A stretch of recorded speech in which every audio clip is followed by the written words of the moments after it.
வாழ்வோம் வாழ்விப்போம். இது இறைவாக்கு. இறைவனிடமிருந்து தன் அடியார்களுக்கு வழங்கப் பெறும் அருள் அமுதம். ஒன்றாம் அருளமுதம். வாசம் வாக்கு ஒன்று. நான் உங்கள் மத்தியில் வாசம் செய்கிறேன். அன்பு கண்களை கொண்டு என்னை தரிசியுங்கள். ஆரவாரத்தை அப்புறப்படுத்தினால் மட்டுமே நீங்கள் அமைதியை ஸ்பர்சிக்க முடியும். வாழ்வோம் வாழ்விப்போம். இறைவனை தரிசித்த சித்தர்கள். மருத்துவால் மலை அடிவாரத்தில் ஒருவர் கையில் ஒரு குரங்கோடு தலையில் குல்லா அணிந்து பீடி புகைத்தபடி இருக்கிறார் என்று செய்தி கிடைக்க ரத்தினம் பணிக்கர் இறைவனிடம் அதை தெரிவித்தார். அவருக்கு இந்த மாதிரி வித்தியாசமான நபர்களை பார்த்தாலோ கேட்டாலோ அவர்கள் சித்தராக இருக்குமோ என்ற எண்ணத்தில் உடனே போய் தரிசிப்பார். அது மட்டுமல்ல, தன்னால் என்ன உதவிகள் செய்ய முடியுமோ அதை உடனே செய்து கொடுப்பார். இதற்கு காரணம் உண்டு. அவருடைய தாத்தா அப்பாவின் அப்பா சின்ன வயதிலேயே சித்தர்கள் மீது ஆர்வத்தால் வீட்டை விட்டே சென்று விட்டார். இவரும் இவரின் அப்பாவும் அவரை தேடி அலைந்து சித்தர்கள் வாடை பிடிக்க ஆரம்பித்து விட்டது. அந்த வண்ணம் இவரை பற்றி கேள்விப்பட்டதும் முதலில் இறைவனிடம்தான் கூறினார்.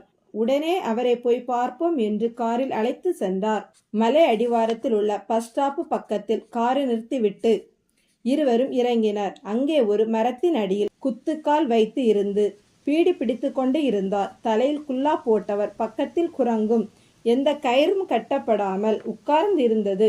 அதன் அருகில் உணவு பொட்டலம் விரித்து வைக்கப்பட்டு இருந்தது.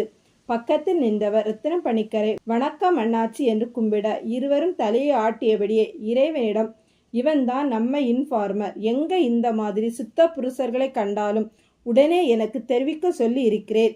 கூடவே கொஞ்சம் காசும் கொடுத்து இருக்கிறேன். இப்ப இந்த பொட்டலமும் இவன்தான் வாங்கி வச்சிருப்பான் என்று சொல்ல சிரித்தபடியே அவரும் தலையை ஆட்ட இறைவன் அவருக்கு ஒரு கும்பிடு போட்டார். தெரிந்தோ தெரியாமலோ நல்ல தொண்டு பண்ணுகிற பாக்கியம் இவனுக்கு கிடைத்திருக்கிறது.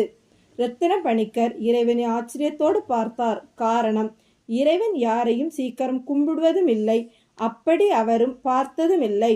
பீடி இழுத்து கொண்டு இருந்தவர் இறைவனை கண்டதும் சட்டென பீடிய தூர வீசிவிட்டு நமஸ்காரம் ஜி என்று கைகளால் கும்பிட்டார்.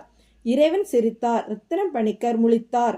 உங்களுக்கு இவரை தெரியுமா என்று இறைவனிடம் கேட்க, குல்லாசாமி பகுத் மாலும் என்று பட்டண பதில் கூற, வட இந்திய ஆசாமிக்கு நாம பேசுறது புரியுதே என்று இறைவனிடம் மெதுவாக காதில் கூற, மேரா பகவான்ஜி என்று அவர் கூறியதும் ரத்தினம் பணிக்கர் உசாரானார்.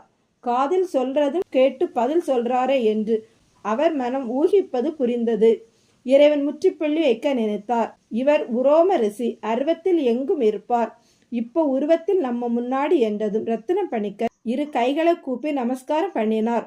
உடனே உரோம ரிஷி பிரசாதம் தோ என்றதுதான் தாமதம். பக்கத்தில் இருந்த குரங்கு தாவி பாய்ந்து ரோட்டை கடந்து எதிர்புறம் இருந்த கடையில் தொங்கிய வாழைத்தாரிலிருந்து ஒரு பழத்தை பீத்து கொண்டு ரோட்டில் சென்ற பஸ் கார்களை விலக்கியபடி தாண்டி அவர்கள் பக்கம் வந்து ரத்தினம் பணிக்கர் கையில் கொடுக்க ஆச்சரியம் தாங்காமல் பார்க்க, இறைவன் நீங்க தானே கும்பிட்டீங்க, உங்களுக்கு பிரசாதம் கொடுக்கிறார் என சொல்ல அதற்குள் கடைக்காரர் திட்டியபடியே குரங்கை அடிக்க கையில் ஒரு குச்சுடன் ரோட்டை தாண்டி அவர்கள் பக்கம் வர ரத்தினம் பணிக்கரை பார்த்ததும் பவ்யமாக அண்ணாச்சி நீங்க என்று இழுக்க, இவர் காசு கொடுப்பார் என்று இன்ஃபார்மரை சொல்ல, கடைக்காரரோ அண்ணாச்சி அதெல்லாம் வேண்டாம், ஒரு குலையையே கொண்டு வர மாட்டேனா, அடிக்கடி குரங்கு தொல்லை, அத போலத்தான் இதையும் அடிக்க ஓடி வந்தேன், மன்னிச்சிடுங்க அண்ணாச்சின்னு திரும்பி நடக்க இன்ஃபார்மருக்கு ரத்தினம் பணிக்கர் கண்ணை காட்ட அவர் பின் தொடர்ந்து செல்ல, இறைவன் அண்ணாச்சி சாப்பிடுங்க என்றதும்